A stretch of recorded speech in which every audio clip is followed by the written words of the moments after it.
17 اہل البیت شہید ہوئے، 17، جن میں سے ایک ایک پوری کائنات سے زیادہ وزنی ہستی تھا۔ ایک ترازو میں ایک کو رکھو، ساری کائنات کو دوسرے ترازو میں رکھو تو ان کا وزن زیادہ تھا۔ اور اس 72 تو جان نثار تھے۔ اہل البیت 17، 19، 22 تک کا عدد آتا ہے۔ اور اس اہل البیت کے قافلے میں سب سے خوبصورت تھے حضرت حسن کے بیٹے قاسم، سب سے خوبصورت۔ جب جان نثار سارے شہید ہو گئے ایک ایک کر کے، پھر اہل البیت کی باری آئی، پھر اہل البیت کی باری۔ تو آپ کے بیٹے علی الاکبر نے کہا ابا میری آنکھ آپ کو مرتے نہیں دیکھ سکتی، پہلے مجھے مرنا ہوگا پھر آپ کی باری آئے گی۔ اور پہلے شہید اہل البیت میں علی الاکبر ہے۔ ویسے تو میں کہتا ہوں تمام صحابہ میں سب سے مظلوم ہستی ہیں حضرت علی بن ابی طالب۔ آپ تو صرف حسین عباس سنتے ہو نا، حسین عباس، حسین عباس۔ حسین بن علی فاطمہ سے ہیں، عباس بن علی، ابو بکر بن علی، عثمان بن علی، محمد بن علی، عبداللہ بن علی، جعفر بن علی، 7 بچے ذبح کیے گئے علی بن ابی طالب۔ امام زین العابدین ساری رات رویا کرتے تھے۔ ان کے ایک خادم نے کہا حضرت آپ ساری رات ہی روتے رہتے کیوں؟ تو پھر رونے لگے، کہنے لگے میرے دوست یعقوب علیہ السلام کا ایک فرزند گم ہوا تھا یوسف، وہ بھی پھر مل گیا تھا۔ اس ایک کی جدائی میں 40 سال رو رو رو اپنی آنکھیں ختم کر دی۔ ارے میرے دوست میں نے تو اپنی آنکھوں کے سامنے اپنے سارے گھر کو ذبح ہوتے دیکھا، میری آنکھ سے آنسو نہ ٹپکے تو اور کیا ٹپکے۔ 7 بھائی، حسین تو ابن علی ہیں، وہ تو اپنی ذات میں آپ ہیں، 6 بھائی ساتھ اور شہید ہوئے۔ عباس کی شخصیت مشہور ہوئی کہ ان کے ہاتھ میں جھنڈا تھا، اس لیے زیادہ مشہور ہو گئے۔ 6 ساتھ اور ہیں۔ پھر آپ کے بیٹے علی، آپ کے بیٹے عبداللہ بالکل معصوم تھے اور آپ تنہا رہ گئے تھے، سب شہید ہو چکے تھے۔ اور آپ بھی اگر وہ کوفی چاہتے تو بہت پہلے آپ کو شہید کر دیتے، لیکن وہ ہر کوئی اب تلوار مارنے سے ڈر رہا تھا تو وقت پیچھے جا رہا تھا۔ تو 2 سال کے بچے معصوم عبداللہ بن حسین، آپ نے خود تمنا کی، یہ وہ خیمے سے کہیں باہر جھانکا تو ہم نے کہا اس کو میرے پاس بھیجو۔ ان کو خیال تھا کہ شاید یہ درندے بچے سے باز آ جائیں، کوئی امتحان تھا میرے نبی کے گھر کا، میرے نبی کی اولاد کا۔ مجھے تو ہمت نہیں ہوتی سارا قصہ سنانے کی، آنسو کیسے روکو، سینے کو پھٹنے سے کیسے روکو۔ لیکن ہم نے ربیع الاول آتا ہے، ہم ڈھول بجا کے پھر فارغ ہو جاتے ہیں کہ جیسے صرف میرے نبی 12 دن کے لیے تھے۔ اور محرم آتا ہے، ہم رو دھو کے پھر ایسے ہو جاتے ہیں جیسے بس حسین کی قربانی 10 دن کے لیے ہے۔ بھائیو ہم نے رسم و رواج کو دین بنا دیا۔ میرے نبی پل پل کے لیے ہیں، لمحے لمحے کے لیے ہیں۔ میرا ہر لمحہ میرے نبی کی غلامی میں ہو تو میں نے ربیع الاول کو منایا ہے۔ میرے روئے میں اللہ کی محبت ہو کہ میرے بوٹی بوٹی اللہ اللہ پکارے تو تب میں نے محرم کو منایا ہے۔ نہ جھوٹ والا جھوٹ چھوڑتا ہے، نہ زانی زنا چھوڑتا ہے، نہ شرابی شراب چھوڑتا ہے، نہ ڈاکو ڈاکے چھوڑتا ہے، نہ رشوت لینے والا رشوت چھوڑتا ہے، نہ یہ بازاروں میں بیٹھے ہوئے ہیرا پھیری اور جھوٹ چھوڑتے ہیں۔ آپ نے عبداللہ کو گود میں بٹھایا کہ آخری باپ بیٹے کی نظریں 4 ہو رہی تو کوفی لشکر میں کہ ابن الموقت، اس کمبخت نے نشانہ لا کے تیر چھوڑا ہے۔ میرے اللہ کی تقدیر ابھی حسین کو اور اوپر لے جانا چاہ رہی ہے، ان کے صبر کو اور اوپر لے جانا چاہ رہی۔ تیر دائیں بائیں بھی جا سکتا تھا، خطا بھی ہو سکتا تھا، اس معصوم بچے کے سیدھا یہاں آ کے لگ اور حلق سے پار ہو گیا، بچے کی آہ بھی نہ نکلی اور سر ایسے ڈھلک۔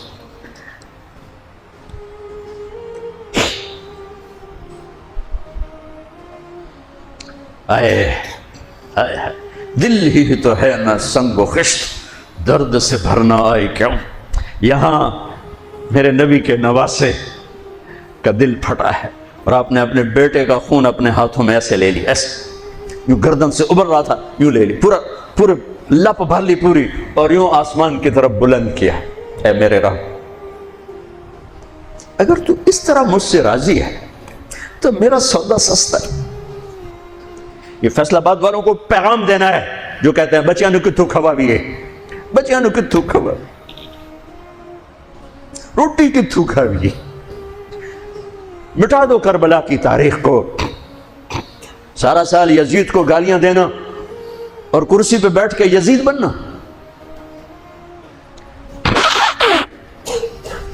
سارا سال شمر کو ظالم کہنا اور عدالت میں بیٹھ کے چند کوڑیوں پہ قلم کو بھیج دینا، تم میں اور ان میں کیا فرق ہے؟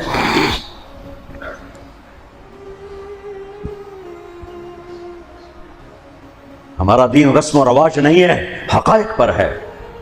خون سے اپنے ہاتھ بھر کیا ہوا ہوگا اس وقت؟ اے اللہ تو راضی ہے تو میرا کوئی گلہ نہیں، تو نے اپنی مدد کو روک لیا ہے، میں تجھ سے راضی، بچوں کو لٹا دیا۔ لیکن سب سے زیادہ جو میں قاسم، حسین کے ابو بکر، حسین کے علی اور عبداللہ دو شہید، حضرت حسن کے ابو بکر قاسم عبداللہ، مسلم بن عقیل کے جعفر عبد الرحمن، خود مسلم بن عقیل بھی شہید ہے، حضرت عبداللہ بن جعفر کے اون اور محمد، حضرت زینب کے بیٹے۔ میں قربان جاؤں حضرت زینب پر، ایک طرف بچوں کو ذبح ہوتے دیکھ رہی ہے، ایک طرف بھائی کا سر نیزے پہ چڑھتے دیکھ رہے، سبحان اللہ سبحان اللہ اکبر۔ کیا بہن آئی ہے، ساتھ زمین آسمان کی گردش، دوبارہ ایسی بہن پیدا نہیں کر سکتے۔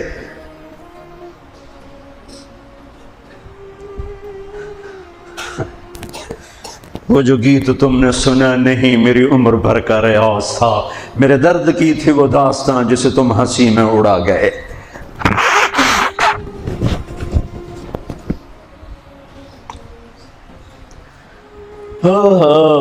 جب قاسم نکلے یوں لگا جیسے چاند زمین پہ اتر آیا، ان کو بھی نہیں چھوڑا۔ ان پر ایک کوفی نے وار کیا تو انہوں نے زور سے پکارا، آئے چچا آئے چچا۔ تو حسین تو زخموں سے نڈھال تھے، لیکن بھتیجے کی پکار پر زخمی شیر کی طرح جھپٹے اور کوفیوں کی صفوں کو چیرتے ہوئے آ کر قاتل پہ حملہ کیا، اس کا بازو کاٹ دیا، لیکن اس کو لوگوں نے گھیر لیا۔ یہ تڑپ کے نیچے گرے تو ان کے سرانے کھڑے ہو کر فرمایا، بھتیجے آج تیرا چچا بڑا بے بس ہے، آج وہ تیری مدد کرنے سے بے بس ہے۔ یہ کیا منہ دکھائیں گے اپنے نبی کو جنہوں نے اس کی اولاد میں اپنی تلواروں کو رنگین کر دیا، اولاد کے خون میں جنہوں نے اپنی تلواروں کو رنگین کر دیا، یہ کیا منہ دکھائیں گے؟ عبداللہ بن عباس رضی اللہ تعالیٰ عنہ سوئے ہوئے تھے، 61 ہجری 10 محرم، خواب دیکھا اللہ کے نبی کے ہاتھ میں بوتل ہے اور اس میں خون ڈالنا ہے، زمین سے خون ڈال۔ کہا یا رسول اللہ یہ کیا ہے؟ آپ نے کہا یہ حسین اور اس کے ساتھیوں کا خون ہے، میں جمع کر رہا ہوں، میں قیامت کے دن ان کا وکیل بن کے آؤں گا، ان کا وکیل میں بنوں گا۔ ایسی عظیم اولاد، اتنے عظیم سپوت، صرف اللہ کو راضی کرنے پر بازی۔ میرے رب کی قسم اٹھا کے کہہ رہا ہوں، کروڑ دفعہ اگر حضرت حسین رضی اللہ تعالی عنہ علیہ السلام یزید کے ہاتھ پر بیعت کر بھی لیتے تو ان کی جنت میں کوئی فرق نہیں پڑنا تھا، کہ میرے نبی کی خوشخبری شہادت کی وجہ سے نہیں تھی، ابھی ماں کی چھاتی کا دودھ پیتے تھے کہ میرے نبی نے اعلان کیا حسن اور حسین جنت کے نوجوانوں کے سردار ہیں۔ انہیں فرق نہیں پڑنا تھا، فرق آگے پڑنا تھا۔ امت کو دین پہنچانا ہے، امت کو پیغام پہنچانا ہے کہ جان مال کو اللہ پر فدا کرنا ہی عین کامیابی ہے، عین عزت ہے، عین معراج مومن ہے۔ ہم کوڑیوں پہ نہیں بکتے، ٹھیکروں پر نہیں بکتے، پیسے کی کھنک یا مال کی چمک یا کرسی کا کی ہوس یہ کسی مسلمان کے ضمیر کو نہیں خرید سکتی۔ اگر وہ بکا ہے تو اپنے ایمان کی خیر منائے، اگر وہ بکا ہے تو اس دن کا انتظار کرے جس دن میرا نبی حسین کا کٹا ہوا سر میدان محشر میں پیش کرے گا۔ لاؤ اپنی اولادیں کوئی حسین سے قیمتی نسل دکھاؤ.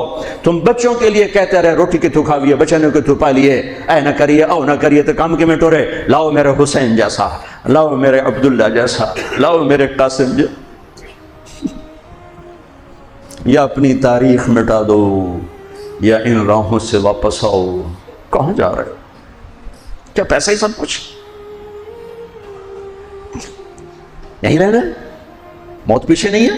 یزید بھی مر گیا صرف 3 سال کم وقت کو حکومت میں, صرف 3 سال, 39 سال کی عمر میں مر گیا. ایک عزت کی معراج سے بھی آگے گزر گیا, ایک ذلت کی پستیوں سے بھی نیچے چلا گیا. نماز کا وقت آیا, نماز کا وقت آیا. اب نماز کی کیا ضرورت ہے؟ جنگ سے پہلے آنکھ لگ گئی, آنکھ کھلی تو ہنسنے لگے. تو بہن نے پوچھا یہ کوئی ہنسنے کا موقع ہے؟ کہنے لگے ہاں ابھی اللہ کے نبی کا دیدار ہوا ہے. کہہ رہے ہیں بیٹا میں لینے کے لیے آ چکا ہوں, میں آ چکا ہوں. استقبالیہ جماعت, ریسیپشن جماعت آ چکی ہے, میں آ چکا ہوں. تو اب نماز نہ پڑھتے؟ وہی بات آ گئی. یزید کی بیعت کرتے پیغام ادھورا ہو جاتا, انہوں کو کوئی فرق نہیں پڑنا تھا. نماز نہ پڑھتے اس حسینی کافرے کو کوئی فرق نہیں پڑنا تھا. کعب احبار حضرت علی بیٹھے تھے, کعب احبار کہنے لگے اس شخص نسل میں ایک آنے والا ہے جس کے ساتھی شہید کیے جائیں گے, اور ابھی ان کے گھوڑوں کا پسینہ بھی خشک نہیں ہوگا کہ اللہ کے نبی سے جا کے مل جائیں گے. تو اتنے میں حضرت حسن کعب احبار بہت بڑے یہود کے عالم ہیں, یمن سنا میں ان کی قبر پر میں گیا تھا. حضرت امام حسن گزرے تو لوگوں نے پوچھا یہ ہے؟ کہا نہیں یہ نہیں ہے. تھوڑی دیر کے بعد امام حسین گزرے, کہا یہ ہے؟ کہاں یہ ہے, یہ ہے, یہ اور اس کا قافلہ, ان کے گھوڑوں کے پسینے بھی خشک نہیں ہوں گے کہ میرے نبی کے گلے سے جا کے مل جائیں گے. اتنی بڑی خوشخبریاں ہیں. اور نماز کا وقت آتا ہے تو آپ فرماتے ہیں اے شمر سے کو مجھے نماز پڑھنے دے. اب کیوں پڑھ رہے ہیں؟ چھوڑیں, نہیں پڑھنی ہے. فیصل آباد والوں کو پیغام دینا ہے کہ تمہاری دکانیں تمہیں نماز سے غافل نہ کر دیں. یہ پیغام دینا ہے, تمہارے دھندے تمہارے کام تمہیں نماز سے. میں ہائے ہائے ہائے اپنے خون سے ہی وضو کیا ہوگا یا کربلا کی مٹی سے تیمم کیا ہوگا. بڑی مقدس ہے کربلا کی سرزمین جہاں وہ سجدہ ہوا جو 1400 سال میں کبھی نہیں ہوگا. کبھی ایسا سجدہ نہ ہوگا, ایسی قربانی والا سجدہ. اللہ پہ ہمارے, میں تو دیہاتی آدمی ہوں نا اور جنگلی زبان ہے ہمارے, اللہ آپ پہ بشکے سی, اللہ آپ پہ بشکے سی, ساڈا سانو پیر بشکے سی, ساڈا سانو پیر بشکے سی. ارے اللہ کے واسطے حسین سے بڑا پیر کون ہوگا؟ حسین کے سر سے بڑا سایہ کس کے سر پہ ہے جو میرے نبی کی گود میں کھیلے, میرے نبی کی کمر پہ سوار ہیں. آپ یوں بڑے ہوئے یوں کمرے میں, یہ آپ نے پوزیشن بنائی ہوئی ہے اور دونوں بچوں کو کمر پہ بٹھا کے چکر لگا رہے ہیں, چکر لگا رہے ہیں. پھر کہہ رہے تمہارا اونٹ کیسا ہے, کہہ رہے تمہارا اونٹ کیسا ہے, سبحان اللہ. پھر دونوں بھائیوں کو اتار دیتے ہیں اور حضرت زینب کو بٹھا کر, اکیلی زینب کو, پھر پورے کمرے کا چکر لگا کر پھر ان کو اتارتے ہیں. یہ میرے نبی کے لارڈ تھے اپنے نواسوں کے ساتھ. حضرت ابو ہریرہ کہتے ہیں میرے کانوں نے سنا, میری آنکھوں نے دیکھا, حسین کو یہاں کھڑا کیا ہوا تھا اور دونوں ہاتھ پکڑے تھے اور ایسے ایسے جھولا دے رہے تھے. وہ کہہ رہے تھے اوپر چڑھو اوپر چڑھو اوپر چڑھو, تو حسین ایسے اوپر آ رہے تھے, اوپر آ رہے تھے, اوپر یہاں آ گئے, یہاں آ گئے, یہاں آ گئے, یہاں آ گئے. پھر آپ یوں ہو گئے اور آگے آؤ اور آگے آؤ, او یہاں آ گئے. تو ان کے بازو ایسے فکس کر کے یوں کہا اے اللہ میں اس سے پیار کرتا ہوں, تو بھی اس سے پیار کر. اللہ میں اس سے پیار کرتا ہوں, تو اس سے پیار کر. فرض نماز نفل نہیں, سنت نہیں, تنہا نہیں, مسجد کی با جماعت نماز. عبداللہ بن مسعود فرماتے ہیں آپ نے سجدہ لمبا کر دیا. ہم پریشان ہو گئے کہ سجدہ کیوں لمبا کر دیا. تھوڑا سا یوں کر کے دیکھا تو کیا دیکھا, حسن اور حسین دونوں نواسے کمر پہ بیٹھے ہوئے تھے. کبھی اکیلے اکیلے, ایک دفعہ ایسا ہوا ہے, ایک دفعہ کہ دونوں اکٹھے کمر پہ بیٹھے ہوئے اور میرے نبی نے سجدہ لمبا کر دی. اور کبھی ایسا ہوتا تھا کبھی حسن بیٹھے کبھی حسین بیٹھے, کبھی حسن بیٹھے کبھی حسین. حضرت حسن سر سے لے کر کمر تک بالکل اپنے نانا کی تصویر تھے اور کمر سے پاؤں تک اپنے باپ کی تصویر تھے. حسین سر سے لے کر کمر تک اپنے باپ کی تصویر تھے, کمر سے لے کر پاؤں تک اپنے نانا کی تصویر تھے. سر سے لے کر پاؤں تک حسن میرے نبی کے مشابہ, کمر سے پاؤں تک علی کے مشابہ، حسین اس کا الٹ، سر سے کمر تک علی کے مشابہ، کمر سے پاؤں تک جناب رسول اللہ صلی اللہ تعالی علیہ وسلم کے مشابہ۔ ایک آدمی نے ہاتھ آگے بڑھایا ان کو اتارنے کے لیے، آپ نے سجدے میں یوں کر دیا، نہیں میرے بچوں کو کچھ مت کہو، جب تک دونوں بچے اترے نہیں میرے نبی نے سجدے سے سر نہیں اٹھایا۔ یہ لاڈ شاید اس لیے لڑائے تھے کہ آگے آپ دیکھ چکے تھے کہ ہونے والا کیا ہے، ایک زہر میں تڑپ رہا ہے۔ آخری دن جب شہید ہوئے بہت تڑپ رہے تھے، خون کے بہانے چل رہے تھے، تو حضرت حسین سے کہا بھائی کئی دفعہ زہر دیا گیا ہوں، جو اس دفعہ زہر دیا گیا ہے نے میرا کلیجہ کاٹ دیا ہے۔ تو حسین کہنے لگے بھائی مجھے بتاؤ کس نے دیا ہے؟ کہ کیا کرو گے، قتل کرو گے؟ کہاں قتل کروں گا، نہیں میں نہیں بتاتا، اگر وہ ہے جس کا میں سوچ رہا ہوں تو میں خود آگے نمٹ لوں گا اللہ کے پاس جا کے، اگر وہ نہ ہوا تو بے گناہ میری وجہ سے قتل ہو جائے گا، میں ایسا نہیں کرتا۔ کس کی اولاد ہیں، کس کی گود میں پلے ہیں، کس ماں کا دودھ پیا ہے، جنت کی عورتوں کی سردار، کس کے بیٹے ہیں؟ علی بن ابی طالب۔ آپ نے یوں ہاتھ پکڑ کر حضرت علی کا یوں سینے سے لگا کر کہا علی تجھے مبارک ہو، جنت میں تیرا گھر میرے گھر کے سامنے ہوگا۔ آج ان پہ تلوار پڑی ہے، 27 رمضان تلوار پڑی ہے، ٹھیک، اور مجرم سامنے ہے، اور ساتھی دوڑ کے زخم کو ذرا ٹھیک کرنے لگے تو وہ بے غیرت کہتا ہے جو مرضی کر لو، پورا مہینہ زارج بوڑ کے رکھیے، اتنے دوائیاں نہیں چلنی ہوں۔ اتنا سننے کے بعد تو ساتھیوں کا جی چاہا اس کو ابھی بوٹی بوٹی کر دیں۔ سنو میرے نبی کہ لاڈلے نے کیا فرمایا، فرمایا اسے ٹھنڈا پانی پلاؤ، اسے شربت پلاؤ، اسے گرم روٹی کھلاؤ، اس کا بستر نرم بچھاؤ، اس کو خوب آرام کرواؤ، اگر میں زندہ رہا تو میں دیکھ لوں گا مجھے کیا کرنا ہے، اگر میں شہید ہو گیا تو بس ایک وار سے اس کی گردن اڑا دینا، اس کو تکلیف نہ پہنچانا۔ اس کی نسل ہے، اس کی نسل ہے۔ آپ نے شمر کو پیغام بھجوایا نماز پڑھنے کے لیے، انہوں نے کہا ہم نماز کے لیے جنگ نہیں روکیں گے، تو آپ نے کہا پھر نماز تو نہیں چھوٹ سکتی۔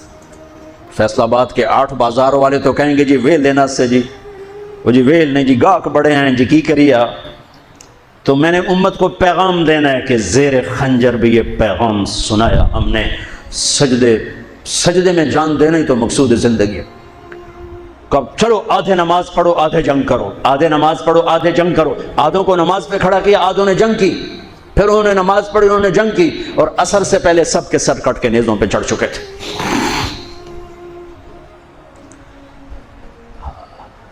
کافی دیر سے آپ بالکل بے بس ہو چکے تھے، سارا قافلہ اللہ کے پاس پہنچ چکا تھا، تنہا جان تھی، کوئی وار کرنے سے ہر کوئی گھبراتا تھا، تو شمر نے لان تان کی، تو زرع بن شریک تمیمی اس نے آ کر آپ کو یوں نیزے کا وار کی، جو یہاں لگا، یہاں زور سے، آپ تو پہلے تقریباً ختم ہو چکے تھے، تو اس نے آ کے جو نیزہ مارا یہاں، تو آپ پیچھے گرے، ایسے نیچے گر گئے۔ تو اضحیٰ بن خولہ آگے بڑھا گردن کاٹنے کے لیے، لیکن قریب ہوا تو کپ کپا کے پیچھے ہٹ گیا، تو سنان بن انس نخعی وہ کہنے کا کم بخت، ایک زخمی کا سر نہیں کاٹ سکتا، وہ نیچے اترا، اس نے کہ آپ کی گردن کاٹ دی اور سر یوں پھینک نیزے پہ چڑھا دیا گیا۔ چھوٹے 2 سال کے عبداللہ سے لے کر حسین 56 سال 5 مہینے 5 دن، 56 سال 5 مہینے 5 دن عمر مبارک، اور سر نیزوں پہ چڑھے ہوئے ہیں، اور عورتوں کو خیموں سے نکالا گیا، لاشوں کو چھوڑ دیا گیا، دفن نہیں کیا گیا، دفن نہیں کیا گیا، انہوں نے جو ان کے مرے تھے انہیں دفن کیا، انہیں چھوڑ دیا گیا، ان کے گردنیں کاٹ دی گئیں، اوپر پانی چھوڑ دیا گیا۔ ہاں تو بنو اسد آئے، بنو اسد نے آ کر سب کو الگ الگ دفن کیا۔ تو جب عمر بن سعد کو پتا چلا کہ تدفین ہوگی، انہوں نے کہا اوپر پانی چھوڑ دو تاکہ قبروں کا نشان بڑھ جائے، انہوں نے پانی چھوڑ دیا، قبروں کے نشان زیرو کر دیے۔ ایک بوڑھا آیا اسدی، انہیں مٹی کو سونگنا شروع کیا، سونگتے سونگتے سونگتے سونگتے جب امام علی مقام کی جگہ پر پہنچا، پکارا کہ یہ ہے جنت کی خوشبو، یہ ہے میرے نبی کا نواسہ، یہاں نیچے آرام کر رہا ہے۔ وہاں آپ کی قبر کو دوبارہ بنایا گیا۔ جب یہ قافلہ چلا، حضرت زینب نے پیچھے مڑ کے دیکھا تو لاشیں، میرے نبی کا گھر ذبح ہوا۔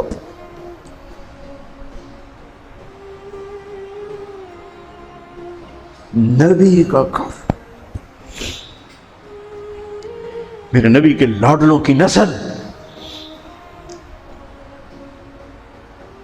بہت ہی اپنے دکھ بھرے انداز میں واقعہ کربلا، ان کے داستان کربلا کی داستان بیان کی ہے. کربلا کا درد، کربلا کا درد، کربلا کا درد بھرا واقعہ، اس میں مناظر ضمیر کو بھی آنسوں سے نڈھال کر دیا. داستان شہادت امام حسین، بہت ہی غمگین دن تھے یہ. شہادت امام حسین، شہادت ہوئی امام حسین کی. اتنا زخم امام حسین کو بہت ہی ظلم کے ساتھ شہید کیا گیا. ہر آنکھ اشک باہر ہو گئی. مولانا طارق جمیل نے اس میں بہت سارا لمبے تفصیل سے بیان کیا ہے اس کو. مولانا طارق جمیل بہت ہی نہایت اچھے مولوی صاحب ہیں. السلام علیکم، کیا حال ہے؟ ٹھیک ہے؟ طبیعت صحت ٹھیک ہے؟ اس میں مولانا طارق جمیل نے بھی بہت ہی اپنے دکھ بھرے انداز میں واقعہ کربلا، ان کے داستان واقعہ کربلا کی داستان بیان کی ہے. کربلا کا درد، کربلا کا درد، کربلا کا درد بھرا واقعہ، اس میں مولانا طارق جمیل کو بھی آنسوں سے نڈھال کر دیا. داستان شہادت امام حسین، بہت ہی غمگین دن تھے یہ. شہادت امام حسین، شہادت ہوئی امام حسین کی. اتنا زخم امام حسین کو بہت ہی ظلم کے ساتھ شہید کیا گیا. ہر آنکھ اشک باہر ہو گئی. مولانا طارق جمیل نے اس میں بہت سارا لمبے تفصیل سے بیان کیا ہے اس کو. مولانا طارق جمیل بہت ہی نہایت اچھے مولوی صاحب ہیں.